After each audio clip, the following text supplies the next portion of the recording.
जींद में जनवादी महिला समिति की एक बैठक होने जा रही है और बैठक में देश भर से बड़े चेहरे शामिल होने जा रहे हैं। उन खास चेहरों में एक चेहरा है सुभाषिनी अली सहगल जी। हम बात कर रहे हैं डॉक्टर लक्ष्मी सहगल की सुपुत्री की, जिन्होंने आजाद हिंद फौज में, जी हाँ, सुभाष चंद्र बोस जी की जय हिंद की सेना में सेवाएं दी थी, देश के लिए कुर्बानी दी थी। सीधे बात करते हैं सुभाषिनी अली सहगल से। जी नमस्कार, आपका स्वागत है हमारे चैनल पर। कैसे हैं? धन्यवाद, मैं ठीक हूँ। जी, जींद में आपका स्वागत है। जी जींद आना हुआ आपका? हाँ, जींद में पहले भी आ चुकी हूँ। जी, 2 बार आ चुकी हैं। एक बार जब किसान आंदोलन चल रहा था तो जो आपका लंगर लगा था, जी, उसमें मैंने खाना भी खाया, मैंने सब देखा भी कैसे लंगर चला रहे थे। जी, सैटरडे संडे को तो हज़ारों लोगों को वो खिलाते थे, कमाल का था।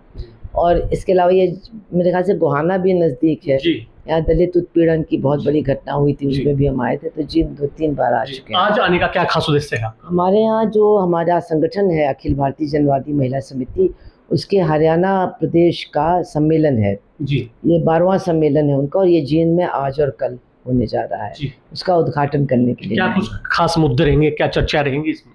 देखिए, मुद्दे तो देश के भी रहेंगे, अंतर्राष्ट्रीय परिस्थिति में भी। ये जो फिलिस्तीन में नरसंहार हो रहा है, जिसमें ज़्यादा से ज़्यादा महिलाएं और बच्चों को आज भी मारा जा रहा है, जी, इस पर भी थोड़ी बात होगी। फिर हमारे देश के अंदर महिलाओं की स्थिति काफ़ी गंभीर हो रही है, नाजुक हो रही है, जी, और अपराधियों के साथ बहुत नरमी बरत रही है बहुत सारी सरकारें, इस पर होगी। फिर उनका जो पौष्टिक आहार की कमी है, शिक्षा महंगी हो रही है, स्वास्थ्य सेवाएं निजीकरण के बाद महंगी हो रही हैं, इन सब का जो असर उनके ऊपर पड़ रहा है। और जो खेती के ऊपर एक बहुत बड़ा हमला है, खेती की ज़मीन किसानों से छीनी जा रही है। तो हमारा एक अनुभव है कि जब भी ज़मीन का अधिग्रहण का कोई सवाल आता है तो बहुत सारे जो पुरुष होते हैं वो उनकी मांग रहती है कि पैसे बढ़ा के दो, लेकिन जो महिलाएं होती हैं वो कहती हैं नहीं, हम ज़मीन नहीं छोड़ना चाहते। उसका कारण है कि वो ज़मीन के साथ अपनी सुरक्षा और अपने जीवन और अपने भविष्य को वो जोड़ती हैं। तो ये ज़मीन का अधिग्रहण भी एक बहुत बड़ा सवाल है। तमाम किसान जनता के लिए तो है ही, लेकिन घर की महिलाएं इसको बहुत ही ज़्यादा, जब उनकी ज़मीन जाती है तो उनके ऊपर जो गुजरती है उसकी कल्पना करना भी बहुत मुश्किल है। तो ये बड़े बड़े सवाल है, और आपके हरियाणा में इनका बहुत बड़ा संदर्भ है, इस पर बातें करेंगे। आप कानपुर से सांसद रही हैं, महिलाओं के लिए और दलितों के लिए आपने काफ़ी लड़ाइयाँ लड़ी हैं, और एक ऐसी महिला की आप बेटी हैं जिन्होंने देश के लिए अपने प्राण न्यौछावर किए हैं। तो बात आपने हरियाणा की है। हरियाणा में जो हरियाणा की सरकार है, नायब सैनी सरकार है, कहना है कि बेटी बचाओ बेटी पढ़ाओ अभियान, किस तरीके से देखती हैं आप उसको? देखिए, अब तो मैं सोचती हूँ कि इन लोगों को कुछ जोड़ देना चाहिए, बेटी बचाओ भाजपा से, क्योंकि बहुत सारे जो अपराधी महिला हिंसा के मामले में चिन्हित किए जा रहे हैं, पकड़े जा रहे हैं, जिनके खिलाफ FIR हो रही है, वो इनकी पार्टी से जुड़े हुए हैं और इनकी पार्टी से उनको संरक्षण मिलता है। ये हमारे उत्तर प्रदेश में भी हम देखते हैं रोज़, और हम यहाँ भी देखते हैं। उत्तर प्रदेश में तो आपको मालूम है, एक उनका विधायक था सेंगर, जिसने एक नाबालिग लड़की के साथ बलात्कार किया, उसके खिलाफ FIR भी नहीं हो रही थी, वगैरह वगैरह। बहुत मुश्किल से सुप्रीम कोर्ट को दिल्ली केस बुला करके तब वहाँ पर फैसला सुनाना पड़ा। इसके बाद आपने देखा हाथरस में एक दलित महिला के साथ एक सामूहिक बलात्कार हुआ, और हमारे मुख्यमंत्री ने कह दिया ऐसा कुछ हुआ ही नहीं। फिर वो मर गई, उसने नाम भी बताए थे, तब जा कर के बहुत बड़ा हल्ला मचा, तो उनको बंद किया गया। 1 साल के बाद जज को भी कहना पड़ गया कि नहीं नहीं, कोई बलात्कार नहीं हुआ, और 3 लोगों को छोड़ दिया गया। तो वो परिवार, उस दलित परिवार की हमने दशा देखी है। ऐसा लगता है वो जेल में बंद हैं।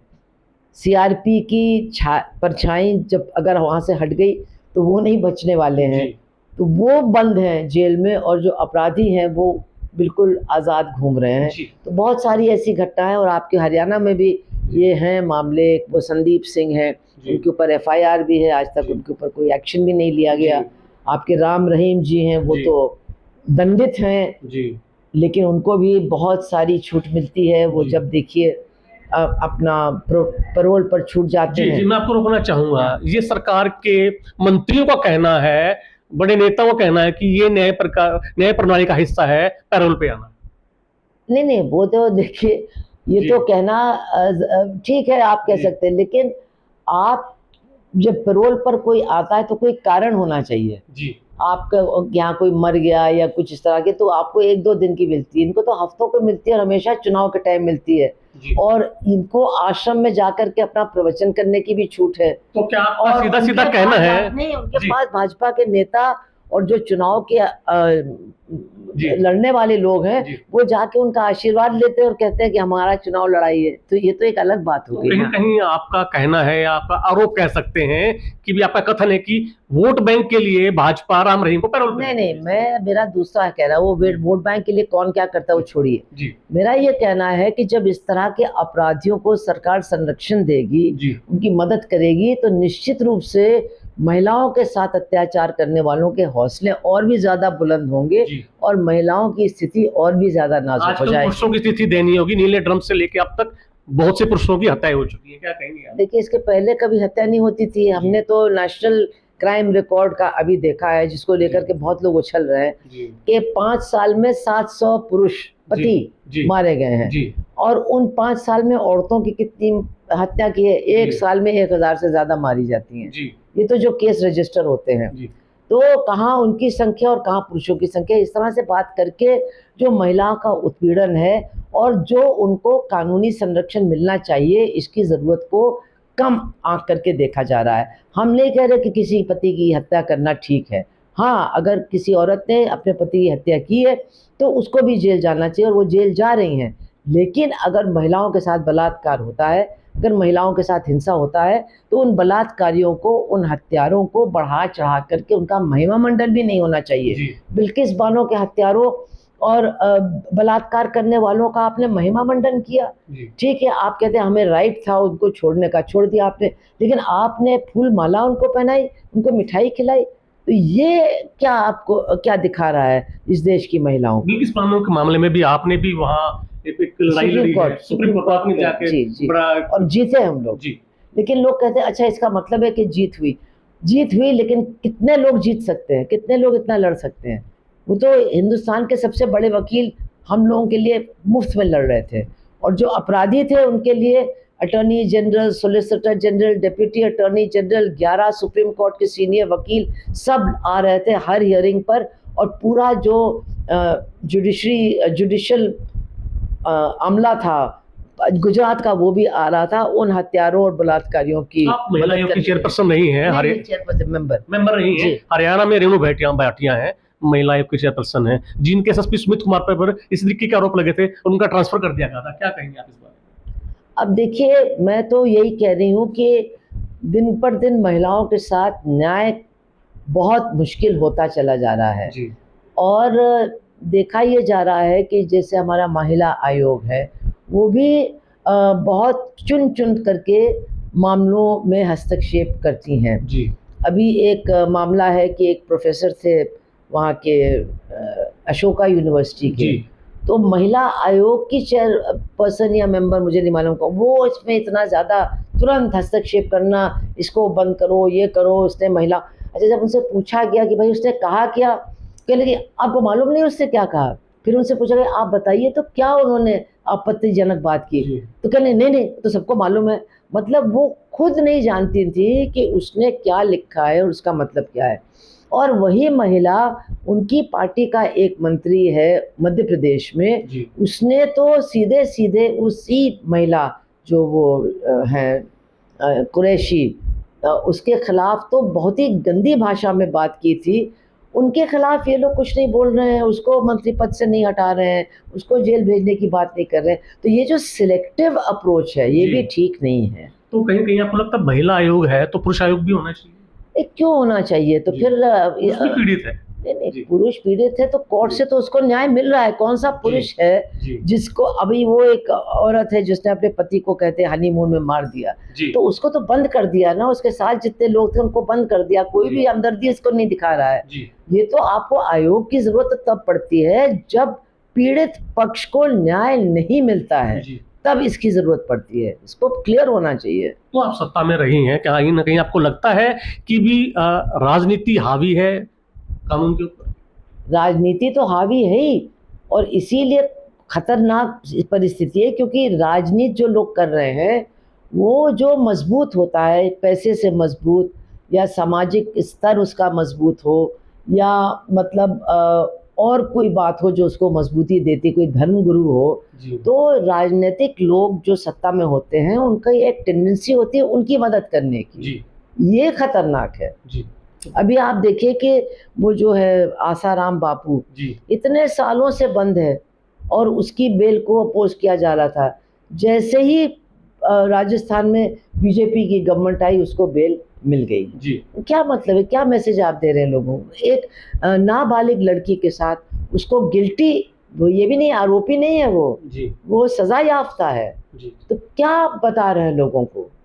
हरियाणा में एक ट्रेंड चला हुआ है, आपको नहीं मालूम है?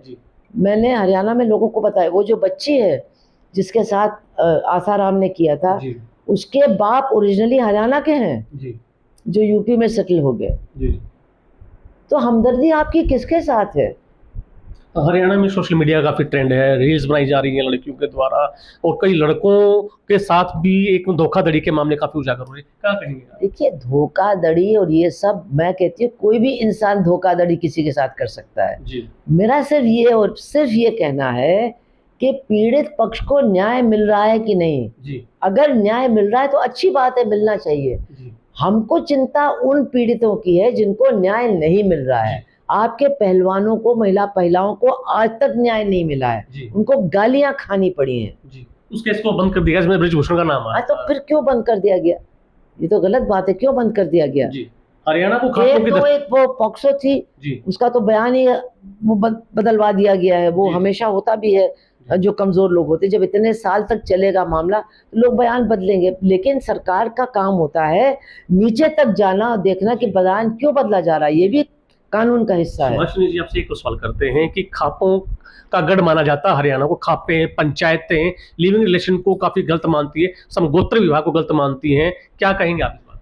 देखिए, मैं खापों के बारे में इतना ही कहना चाहती हूँ कि मैं खापों से भी निवेदन करूँगी कि आप भी अपने जो आपकी जात के मेंबर्स हैं, चाहे वो महिला हो या पुरुष, बराबर का न्याय कीजिए। मैंने देखा कि वो एक लड़की थी, कुंडू नाम है शायद, वो एक सरकारी अधिकारी की बेटी थी और उसको एक बीजेपी के नेता का लड़का उसका पीछा कर रहा था। उसका इरादा ठीक नहीं था। उस समय लोगों ने कहा हम उसका ये कर देंगे, हम उसका वो कर देंगे, फलाना कर देंगे। कुछ भी नहीं किया। हम लोगों ने वहाँ धरना प्रदर्शन किया चंडीगढ़ में, तब जाकर के उसके ऊपर केस बना और आप पता नहीं उसमें क्या हुआ है। इसी तरह से वो जो लड़की है जिसने संदीप सिंह के खिलाफ केस किया है, उसमें भी लोगों ने कहा खाप ने हम उस लड़की का साथ देंगे, हम ये करेंगे। लेकिन जिस तरह से दूसरे मामलों में वो करते हैं उस तरह से उन्होंने उस लड़की के बचाव में नहीं किया। करना चाहिए, मेरा तो उनसे यही निवेदन। वैसे तो ये चीज़ें सरकार को करनी चाहिए, प्रशासन को करनी चाहिए, ये उनका दायित्व है। आज के राजनीतिक हालात को आप किस तरीके से देखते हैं, मौजूदा राजनीतिक हालात को, हरियाणा के राजनीतिक हालात को? देखिए, दिक्कत ये है कि समाज को और भी ज़्यादा बांटा जा रहा है राजनीतिक हितों के लिए, और ये समाज के लिए बहुत ख़तरनाक है। और ये जो सरकार है ख़ास तौर से, वो तो लोगों को विभाजित करके ही अपनी राजनीति करती है। बाकी सरकारें भी हम नहीं कहते बहुत अच्छी हैं, लेकिन इस हद तक इस काम को नहीं करती हैं। तो हरियाणा को लोगों को इसको समझना चाहिए। जब मौका आया है तो उन्होंने बहुत बढ़िया काम भी किया है। मुझे आज भी याद है जब मेवात में एक बार तो हो गया था गड़बड़, लेकिन जब दूसरी बार कोशिश हुई तो हरियाणा के आम किसानों ने कहा कि नहीं, अब हम ये सब नहीं होने देंगे, और वो खुद खड़े हो गए कि हम ये सब नहीं होने देंगे। तो जो किसान, जो गरीब आदमी है, जो मेहनत करने वाला आदमी है, वो जानता है कि देश की एकता ही देश को बचा सकती है। तो हम तो हरियाणा के लोगों से कहेंगे कि आपने हमेशा देश की आज़ादी के लिए लड़ने वाले आप लोग हो, सेना में सबसे ज़्यादा भर्ती आप लोग होते हो, तो इस एकता को बनाए रखिए, धर्म और जाति के आधार पर मत बंटिए। यही मेरा उनसे अपील है। आपकी स्वर्गीय माता डॉक्टर लक्ष्मी सहगल देश की लड़कियों के लिए, महिलाओं के लिए आइडल बनी है। आज भी उनकी जीवनी से लड़कियां सीखती हैं, महिलाएं सीखती हैं। आपको उनकी क्या खास बात याद है जो आप साझा करना चाहेंगे? उनकी खास बात ये थी कि वो हमेशा पीड़ित पक्ष के साथ थी। वो डॉक्टर भी थी तो गरीबों की डॉक्टर थी। वो काम करती थी तो गरीबों के लिए, मजदूरों के लिए करती थी, और वो बिल्कुल निर्भीक और निडर थी, उनको किसी से डर नहीं लगता था। और इसलिए उनसे यही सीखना चाहिए कि आप अपने अंदर अपने सिद्धांतों के लिए लड़ने की हिम्मत पैदा करिए, और आपके सिद्धांत ऐसे होने चाहिए जो पीड़ित पक्ष की रक्षा करते हैं। हमारे चैनल के माध्यम से क्या मैसेज है आपका? यही मेरा मैसेज है। जी शुक्रिया। ये थी हमारे साथ सुभाषिनी अली सहगल, जो डॉक्टर लक्ष्मी सहगल की बेटी हैं। इनकी माता ने आजाद हिंद फौज में सेवा दी, देश के लिए, देश के लिए कुर्बानी दी है। हमारा चैनल के माध्यम से निवेदन है कि इनसे प्रेरणा लेकर जो लड़कियां हैं, जो महिलाएं प्रेरित हो और देश की एक अच्छी बेटी मिसाल बनकर साबित हो। जींद से दैनिक सवेरा के लिए संजय कुमार।